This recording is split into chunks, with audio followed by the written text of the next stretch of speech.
আমি আজকে মশার সাথে সাক্ষাৎ করছিলাম। আমি তাদেরকে জিজ্ঞাসা করলাম, তোমরা ময়লা পানিতে ডিম পাড়ো কেন? মশা বলল, কারণ ভালো পানিতে ডিম পারলে মানুষ সিদ্ধ করে খেয়ে নিতে পারে। আমি তাদেরকে জিজ্ঞাসা করলাম, মশার কোয়েলে তোমরা মরো না কেন? মশা বলল, আমরা যদি মরে যাই তাহলে কোয়েলের ফ্যাক্টরি বন্ধ হয়ে যাবে।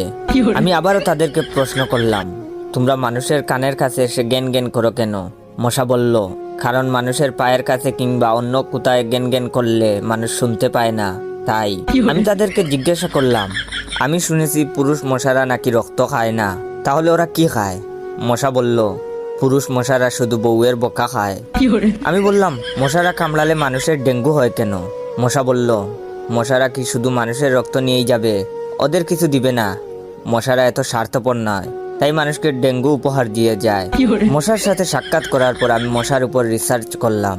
মশা অনেক ধরনের হয়, যেমন পড়তে বসলে যে মশায় কামড়ায় তারা হলো অশিক্ষিত মশা, খেতে বসলে যে মশা কামড়ায় তারা হলো ক্ষুধার্ত মশা, ঘুমানোর পর যে মশা কামড়ায় তারা হলো কাপুরুষ, জেগে থাকা অবস্থায় যে মশা কামড়ায় তারা সাহসী, মশারির মধ্যে যে মশা কামড়ায় তারা হলো অতিরিক্ত শেষরা, মাঝরাতে যে মশা কামড়ায় তারা হলো সিঙ্গেল, টয়লেটে যে মশা কামড়ায় তারা হলো নির্লজ্জ, দিনের বেলা যে মশা কামড়ায় তারা একটা ছোট লোক। আমার এই ভিডিওটা দেখার সময় আপনাদের যেই মশাগুলো কামড়াইতেছে ওইগুলো হলো প্রতিবাদী মশা।